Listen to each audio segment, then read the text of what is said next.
Yang saya hormati Ibu Gina Ulfa Saifur Rahman selaku dosen pengempu mata kuliah Tafsir Ayat Ekonomi. Sebelumnya perkenalkan, nama saya Anggunisa Aurahmah dengan NPM 2151010161 dari Prodi Ekonomi Syariah Fakultas Ekonomi dan Bisnis Islam Universitas Islam Negeri Raden Intan Lampung. Di sini saya akan menjelaskan tentang salah satu ayat Al-Quran mengenai ekonomi syariah yang berkaitan dengan akad. Namun sebelum itu, saya akan menjelaskan terlebih dahulu mengenai akad itu sendiri. Akad itu mempunyai banyak sekali jenis, seperti halnya akad dalam pernikahan, akad dalam jual beli, dan lain sebagainya. Namun di sini saya akan menerangkan tentang akad jual beli.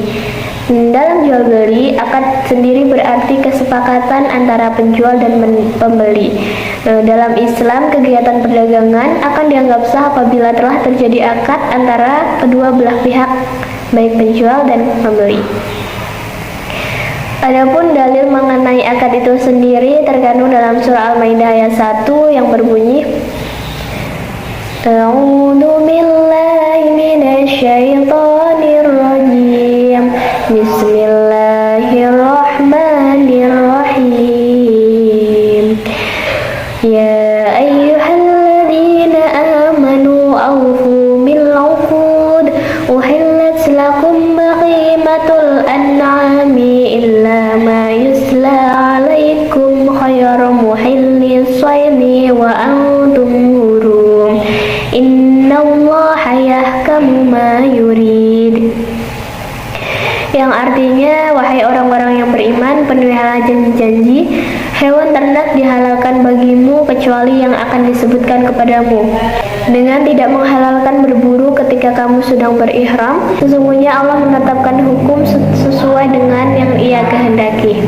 Quran Surah Al-Maidah ayat 1.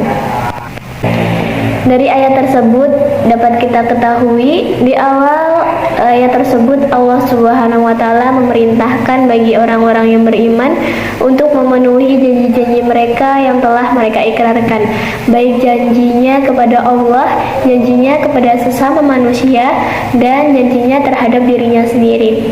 Selagi janji itu tidak menghalalkan yang haram dan tidak mengharamkan yang halal, maka orang-orang beriman harus memenuhinya. Inilah yang bisa kita sebut sebagai akad, yang mana apabila telah terjadi akad di antara kedua belah pihak, maka keduanya pun harus dalam memenuhinya. Sebagai contoh, ada seseorang yang ingin membeli mobil di sebuah showroom. Sebut saja pembeli ini si A dan penjualnya adalah si B. Si A ingin membeli mobil ke showroom si B sesuai dengan apa yang telah ia inginkan. Si A ini ingin membeli mobil sesuai keinginannya di showroom si B.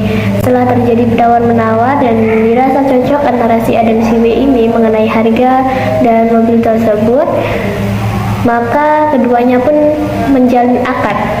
Nah, dengan ketentuan di mana si A membayar mobil itu seharga yang telah ia dan si B setujui, dan si B pun memberikan mobil seharga yang telah disetujui, maka